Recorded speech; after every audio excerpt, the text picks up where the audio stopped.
Namaste and welcome to another edition of Live, Love, Engage. I am Gloria Grace Rand, of course, and I am delighted to have Laura Rubinstein with us today on the show. And first off, just want to welcome you here, Laura. Thank you for having me. I'm delighted to be here with like-minded women Absolutely. collaborating. Yeah. Yeah. And Laura and I go way back because especially for those of you watching will see that she's got a banner in the back called the Social Buzz Club. And she interviewed me years ago for that when I was talking about blogging, but I'm getting ahead of myself. I want to be able to share with you exactly who this woman is and why I thought she'd be a great guest for us today. So Laura is the thought leader's go-to social media strategist. She's a speaker, best-selling author, award-winning small business consultant, and founder of Social Buzz Club, the gamified content sharing platform and influencer network.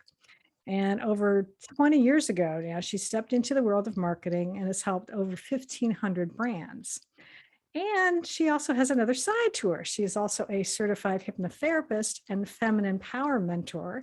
And she uses her insight about human motivations with the branding expertise to craft messages that magnetize clients and build a positive reputation. So you've got it all rolled into one, the marketing, the spirituality sort of things. And, I love it. So I thought we would start off the interview today is I was intrigued by the description of yourself as a feminine power mentor. Mm, So I wondered if you could explain what that is. Why do you call yourself that? interesting. Yeah, that's a good question to start off with because most people know me as a marketer, founder of Social Buzz Club, and I do all that. But way back in the day, before I started doing marketing, I had a series of things happen. I was in corporate America, and on the same day, I got kicked out of a job. I got kicked out of a relationship too. Yuck. My fiance at the time came home and said, "Laura, I'm not in love with you. I love you, but I'm not in love with you. So we're not going to get married." It was a pretty bad day, but in hindsight, looking back, it was probably the biggest gift I could have received because it sent me on a soul searching journey. And one of the things I did so much, but I took hypnosis training and certification. So I'm a certified hypnotherapist since 1998, actually. And I took courses and went into therapy and read and journaled and meditated and joined spiritual groups and all that stuff. And what I realized out of that breakup was I don't really like myself. But I deeply desired and desperately desired to find and be able to be the person who could attract and create and maintain a soul connected, juicy, harmonious relationship. And one day, about a year later or less, maybe even less, no, it was probably more than a year later. Take that back. I was in a networking meeting of all things, and this woman at the front of the room stood up and said, "Hi, I lead gatherings for Succulent Wild Women," which happens to be a book title by the name of Sark, but she took it and got permission to lead these gatherings for succulent wild women. And we talk about the most powerful form of energy there is out there, and it's called feminine power. And then that was her 30 seconds. She left the stage, and I'm like, I have no idea what you just said, but I want to know. I have to know. I don't know why, but so I beeline for her afterwards. And I said, "Can we have lunch sometime?" We had lunch. It changed my life because who I met with, this woman was the epitome of something I wanted.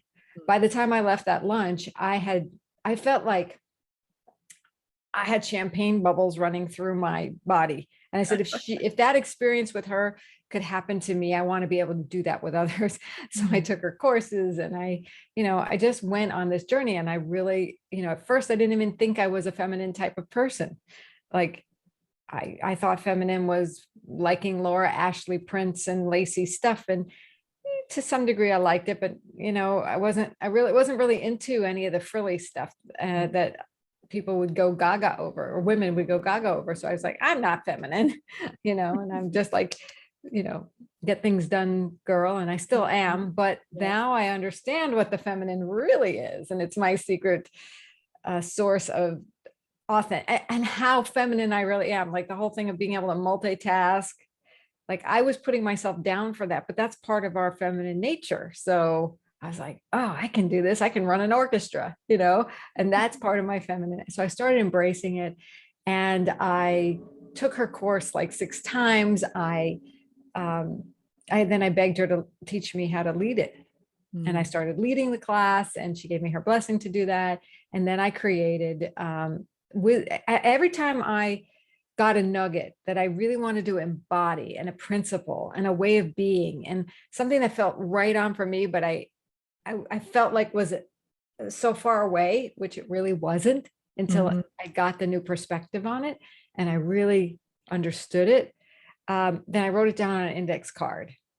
And I would go through these index cards when I was struggling with something, whether it was I had a bad date, or I was sad about something, or a friend did something that, I didn't understand. And I was just struggling, whatever emotional. And these pieces of wisdom began to become a way of life. And there was this flow, and there was more of an assumption of love in my life, like it came from love in every moment than like criticizing myself every minute. So it was a huge transformation I went through. And when I started leading, and this is the long answer to your question, really. And when I started leading those courses, which I called Journey to Feminine Power, I really took on that role of being a feminine power mentor, because I started seeing other women like myself who didn't get their power. And we were too much relying on our masculine side, and we've mastered it. We have got that down, man. But the feminine, we weren't bringing into concert with in our life, and we were missing out. And when I got that secret sauce, I was like, oh, okay, not only is it powerful, but it's also a big responsibility. So, wow. Well, I appreciate you sharing me that. So with that, yeah, I've been busy today, so I apologize if my tongue is getting a little twisted today.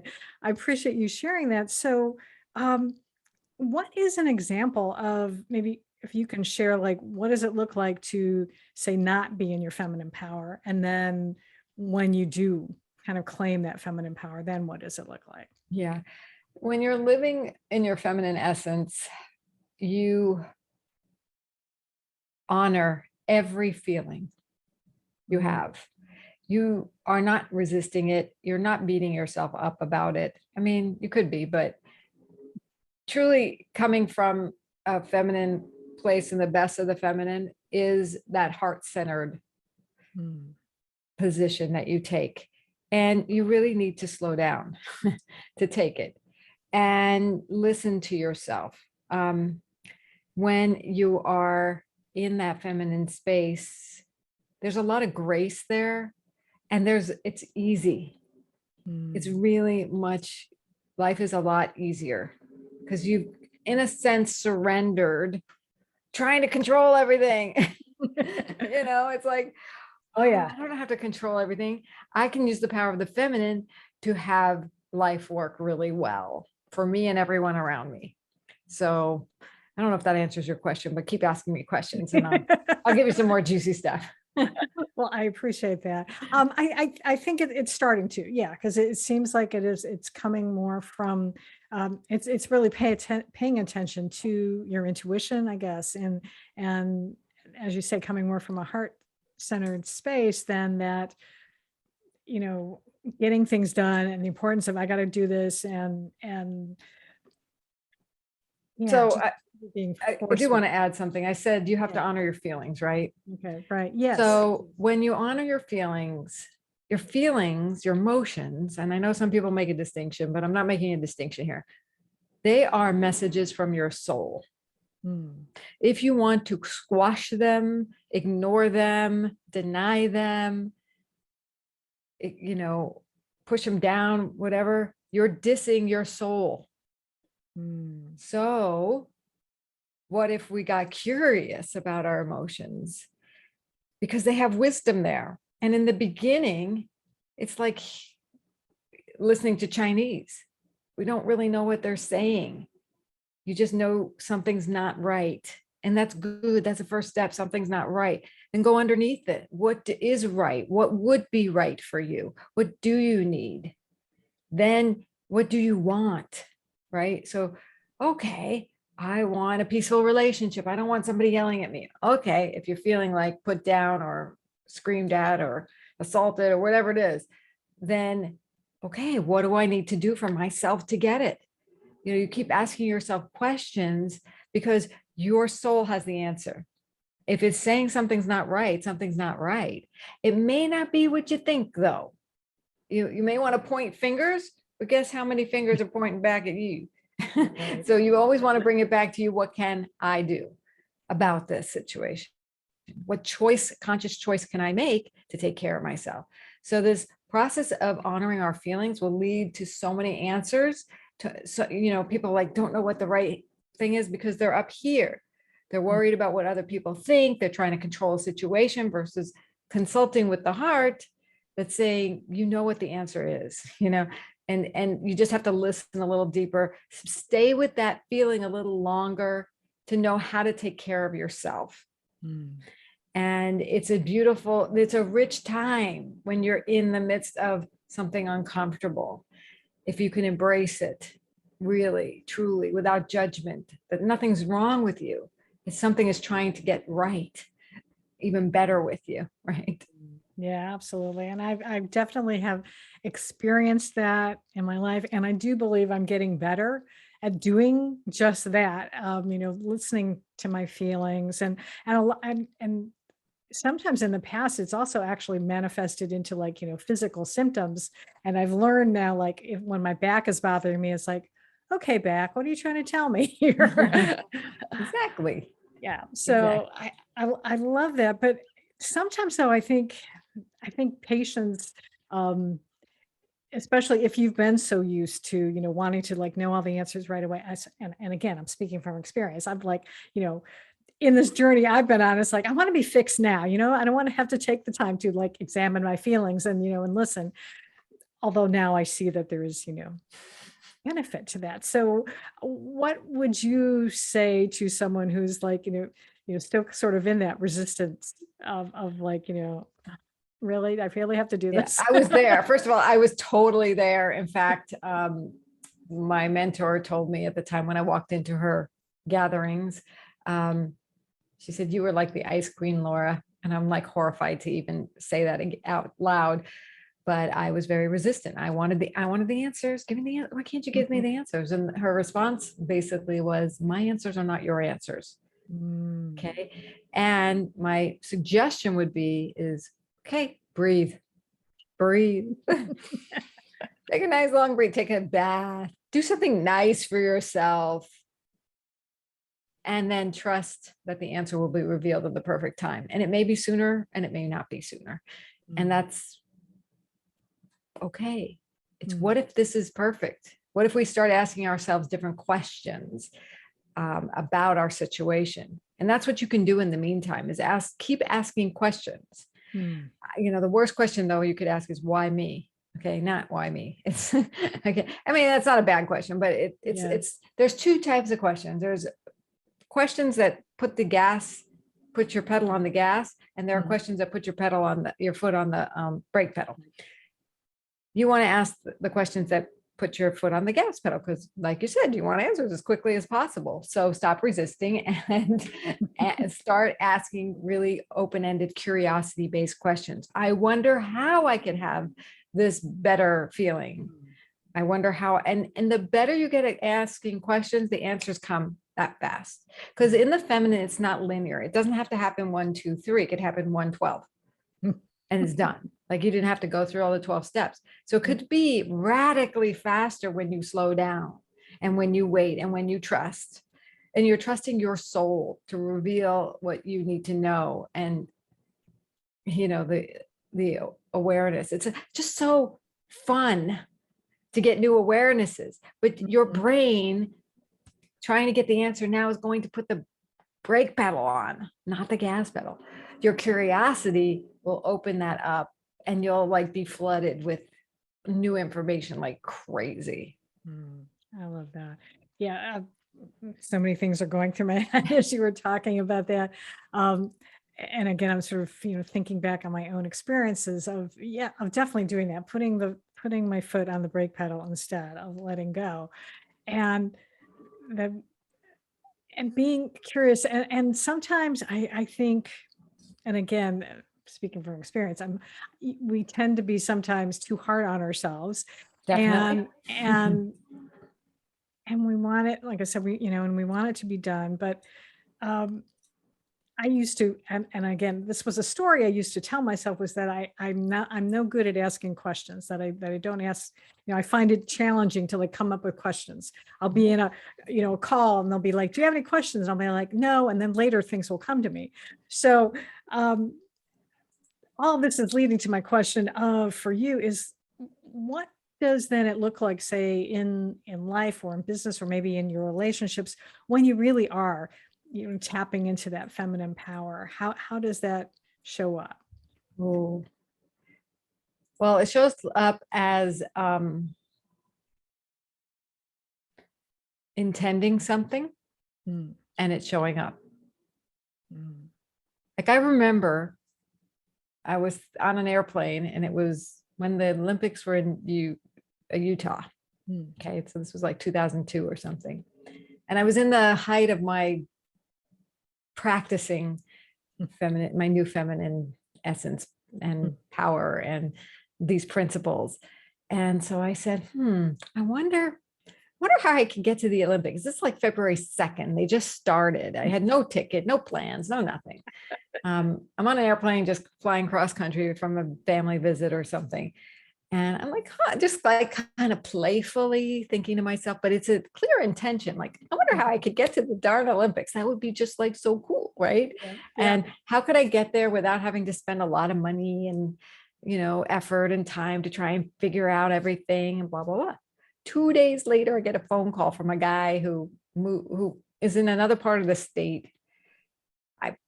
I think he has a crush on me, and that's very nice. And he's like, Laura, do you want to go to the Olympics? I can get tickets.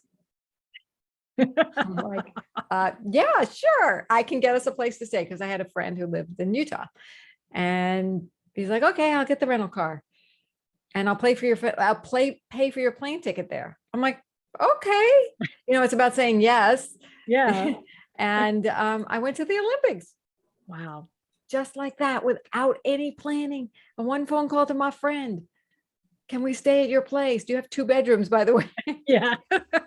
That's right. Don't give him any ideas. Yeah. And we did. I was clear. I was very clear. Like, we're staying in separate bedrooms. Is that okay? That's okay. He was like, oh, should we get like a hotel? And I'm like, and he heard the hesitation. I said, well, I have a friend who has, I believe, 2 bedrooms in her, I guess, best rooms in her house.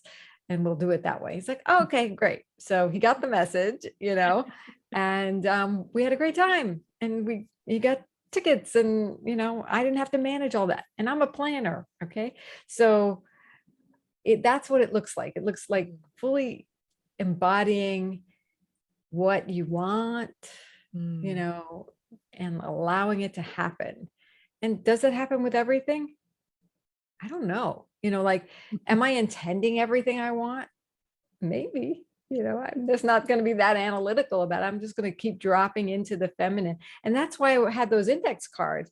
Anytime I felt out of the feminine energy and I was in my head again and I was struggling and I was like, how am I going to do this? And I have, am I asking the right questions or whatever? I just go to my cards and look and see that's what I needed, flipping through until the one, a lot of people will pick cards at random. I do that too. I'm like, that's not the card. So again, honor the feeling, and don't go in your head about it. Now, I'm not, blah, blah, blah. And just when you can decipher when you're in your head and when you're in your heart, that is the power. That is when you have the power, because then you can choose. And what I learned was that really operating from the feminine is feeling into my heart, making the choice from the heart, and then notifying the head, let's go do that. Not the opposite way around. Yes. If the head leads, it's going to be a little bit harder. Yeah. It's, I have a smart head, so I can get it done, but it's much easier when I do it the other way. Absolutely. Now I was, and actually I think I was on an interview with someone recently, and we were talking about um, that some people think like hate is the opposite of love, but it's really fear. So can you talk about how, because even I know sometimes that when you're trying to even make a change and you're trying to be able to, step into your feminine power, that you're also going to have to overcome some fear that sometimes comes knocking at your door and going, Mhm. because as humans, we sort of are innately resistant to change for some reason.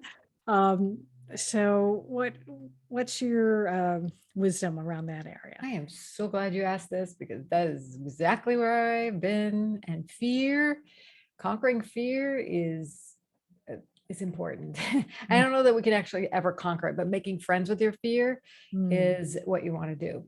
So love is letting go of fear, right? That's Gerald Jampolsky's Oh, yes, yes. master Love work, that right? book. Yeah. So you cannot have love in the space of fear. It's really challenging to do that. So again, breathe first and know that your fear has one tool. Fear is not you. Your fear is a part of you. Okay. So you want to make sure you can identify fear versus what you want. Okay. And then you want to create a relationship with your fear. What that means is identify when fear is running the show. And I have a quote about fear. Mm. If um, if you're in physical danger, if you're not in physical danger, don't let fear run your life. If you are in physical danger, run for your Your life. life. I like that. Yes. Okay. So, but we have to go. Fear has one tool, fear, and Mm, it can be very fierce, right? So it can have a grip on you as strong as any other part of you. And then it's about coaxing it to let go of its grip by saying, I know we're afraid. And I use the word we because it's like this part of me, but it's not all of me. Okay. mhm, So right. we're afraid. They're afraid of whatever happening. Mhm. And I need to use another tool right now because the only tool you have, and I know see, fear loves you as much as love loves you. Like it's like fear loves you and it's as intelligent as you are. It's as spiritual as you are. So it takes time sometimes if it needs really to be coerced into understanding why it doesn't have to be the only solution. I have another tool, fear, and fear wants the same thing. It just only has Right. one thing it can do. Yeah. So we're going to try another thing, fear. We're going to breathe and we're going to go out on this date, or I'm going to pick up the phone and make this phone call, or I'm going to go to therapy, or I'm going to whatever it is that you're afraid of right now. If you're in communication and you've felt your feeling of fear, okay, and you work with it in the sense you let it be. It's not like I gotta get rid of this fear, right? It's like, okay, fear, I know you love me as much as any other part of me and you want the best for me, so here's the new tool we're going to try. And sometimes you have to get a mentor or get a therapist, get a Mhm. coach Yeah. to help you through this. Read books. There are lots of great books. One of my mentors in fear is Rhonda Britton, Mm, Fearless Living. She'd be a great guest. But mm.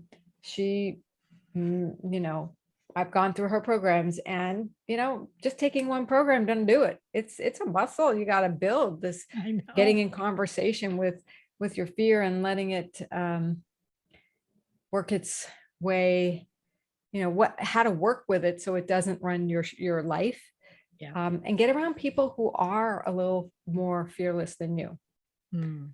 who Yeah. have practice, because anytime I'm around somebody like Rhonda, I get more courageous.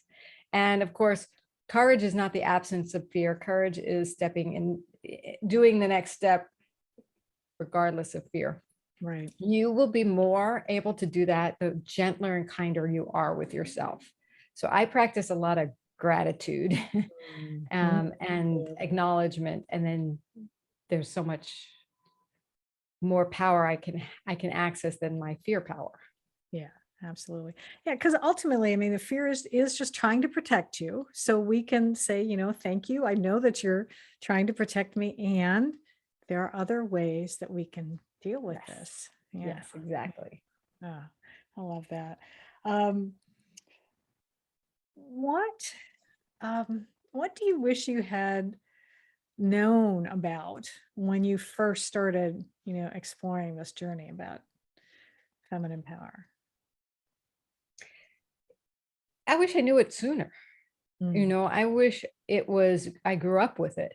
I grew up with a feminist mom, someone who taught me I could be anything I wanted to be, which is awesome. mhm. But we missed one big thing, this feminine part of me, which was almost disowned, not talked about, not known. I don't blame my mother or my father or anyone Yeah. for not teaching it to me, because it's just, I wish I knew it more. I wish that was a part of the cultural conversation. So I think, the pendulum swung from women being very undervalued, and we didn't get the right to vote until the 1920s, right? So Yeah. uh I'm really grateful for all the freedoms, all the rights that have been fought for us and still being fighting to keep hold of our Mhm. bodies and things like that. So I'm grateful for the feminist movement, and I think that the feminine was devalued, Mm, and unfortunately, and but it is the most powerful form of energy out there. So there's a reason it's been devalued as well, mhm. but we won't go into that right now. Yeah.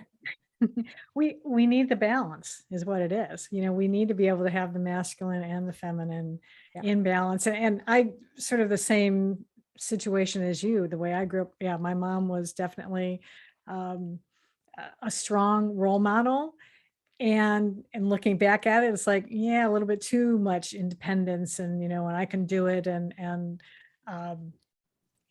and operating more from that masculine side as opposed to allowing the feminine in. Um, is there is there anything I haven't asked you actually? I think related to this that I should have that you'd like to point out about this.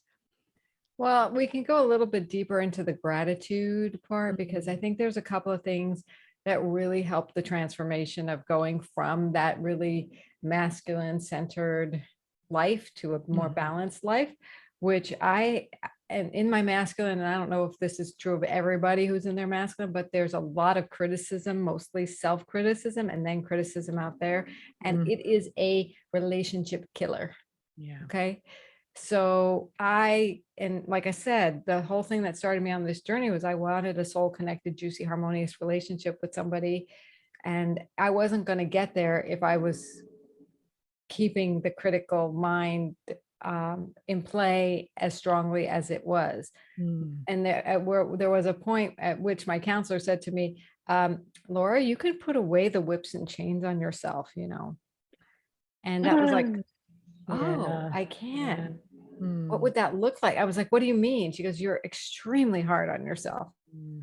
And I go, yeah. So she said, well, what if you were nicer? Like Yeah. you can only be, as she said to me, something like, he was only going to be good enough for you if you're good enough for you. He can only match as good as you feel about you is how good somebody else can feel about you. Mm. I was like, oh, oh my gosh, big aha. So that went on the cards. By the way, I turned all those cards into a tool, into a deck of cards. I was hoping you would. Yes, very Yay! good. They're called the Cool. feminine power cards. Nice. So, would you like me to pick one for right now Oh, that would be for the awesome. show? Okay. So Yeah. I have a deck here. Okay. So I'm just going to pick one. And it's perfect, right? So it says practice compassionate self-talk. There we So go. the pink side is the principle, the blue side is the practice. Ah, So they're like little coaching cards for feminine power nice. and relationships. Um, so it's a practice that says today, treat yourself like you would treat a baby who's learning to walk, and write 5. And so have that mindset like Mhm. you're a baby learning to walk. You don't know how to walk right now, but you know how to, Right. you're going to walk. Okay. It's a Yeah. foregone conclusion. Okay. Um, so the action is write down 5 things for which you can praise or encourage yourself. Mm. Right. So like I think I put that baby example in there because when a baby learns to walk, there's like, they're pulling themselves up and then they plop down. Yep, And they exactly. don't say, "Oh, stupid baby, I'll never learn how to walk," to themselves, right? Right, right. And we Okay. don't say that to them either. We just say, "Oh, get up, you can do it. Come on." Yeah, Right. exactly. They're Yeah. like, "Oops, okay, well, I think I'm doing something here. I don't know what I'm doing. Maybe I'll get to walk someday." So, well, they see these big people walking around them, so they know it's going to Yeah. happen. So, practice compassionate self-talk with yourself is like perfect. So, I love these cards are really timeless. They anytime I hand them to someone, people go like, "I love these cards." Like those words come out of their mouths like 90% of the time. And it's just like it makes me smile because after all these years, I came out with these cards in 2007. Oh, And after all these years, it still makes me, like, oh my God, you said the same thing that the very first person I handed them to said. And by the way, that person was John Gray, the guy who wrote Men Are From wow. Mars, Women and so his endorsement is on the front of the cards Nice. because he was the very first person who said it, and people have been saying it ever since. And Wow. he was the first person who asked if he could buy a set of cards, and we've been friends ever since. So, That's yeah, awesome. And that's something to be grateful for, isn't it? Because we very were starting grateful. to talk about gratitude. So yeah. And Yeah. I found that the more I practice gratitudes, even if it was, what I would do is just write 5 to 10 gratitudes a night. And Mhm. I'd start them off in different ways. I'm so grateful for, or thank you, God, for, or thank you, universe, for, or I'm so filled with gratitude for. And that was something outside of me. And Mhm. then I'd write another 5 things that I could acknowledge myself for, to do the opposite of criticizing. Like, Mhm. oh, look at that. My nails are all the same length. I can acknowledge, wow, like something, it doesn't have to be anything huge. It's like, I Right. want to acknowledge myself for getting up and doing 5 jumping jacks, today, or whatever it was, you want to acknowledge yourself for it. So that was the self starting to practice Mhm. compassionate self-talk with myself. And then the gratitudes was really appreciating and expanding my awareness to allow more good things to come in.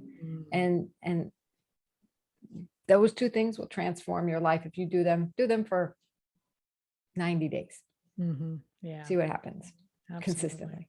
And you got to get into the feeling of it. If you're just writing it around, so you're not gonna, I'm doing this, then prove this wrong, that's not gonna work. Yeah, that's for sure. Go for it, Yeah. But I like the idea of really acknowledging yourself. I haven't been, I don't, I'm one, because I do write gratitudes before I go to bed as well. And I don't think I do that personally enough. I'll be like, oh, I'm grateful that this happened today, or I'm grateful that, whatever. And sometimes I'm grateful for something that I'm intending to happen as well. Um, Yeah, I'm grateful in yes. advance for the wonderful Yeah. things that are going to come to me in the morning, or whatever. But I acknowledge myself for, I praise myself for, Yeah. that really can start the compassionate self-talk Mhm. going. It's a good recipe. Yeah, absolutely. Oh, very cool. Um, my goodness, time is flying here already today, and this has been it has been a juicy conversation. So I've been enjoying it tremendously, and um, I love connecting with like-minded people because it just like reinforces that, yes, these are the things that I've been practicing about. Some of the things I wrote about in my book, and it's like, yes, it is the right way to be, and to embrace it is so important. Um, Anything else? I think we One last thing. I Yeah. really think we need a joy jump start in our Mm, society today. I'm mm, feeling the need for it. I feel like I can use it. mm. And so I'm really glad you're doing this podcast. And I would love to keep in touch with people. They can go to femininepowercards.com and read the blogs there, and hopefully, insert some more joy into their life. That is my whole mission with my passion project here of being a feminine mentor at this point in time. And, you know, joy is a choice. We just have to make the choices that bring about joy. Yeah. And your feminine energy is a gift. And I want to, and you know what? You know who knows that this gift exists and this power is so powerful? It's men. Mm. It's like they get how powerful women are, and if you Yeah. don't believe me, think about if you've looked at a man in a certain way and given him a look, you can either increase his ego by tenfold or squash it like an ant. Yeah. Okay. That's how powerful we are. They know it. Mm. We need to use our power wisely. Mm-hmm. And the more conscious we are of it, and the more we use it for good, the better. Yeah, absolutely. And that's the thing, is we have to be conscious of it ourselves. We do. And so I'm glad that you are doing the work that you are doing in the world Thank you. to help people do that. So thank you so much for being here today and shining your light in the world. And tell me the website again. It's FemininePowerCards.com. okay. We Awesome. have the cards there, the blog there. You can contact us. There's also a free download of how to live in feminine energy. Oh, excellent. All right. Well, I will have that in the show notes as well. So in case you're listening somewhere and you don't have a pen handy, don't worry about it. So thank you so much again for being here and for doing all the good work you're doing in the world, both in your marketing side and your feminine side. So see, you're in you. balance. I think you're in balance very well. Thank you so much. It was a pleasure. Mwah. And thank you everyone for watching and for being a subscriber. I hope you're a subscriber already, and for watching on YouTube as well. And if you have missed any episodes, you can always go to live love engage podcast.com and you'll be able to catch any of them, as well as on your favorite podcast platform, all that good stuff. So until next time, as always, I encourage you to go out and live fully, love deeply, and engage authentically.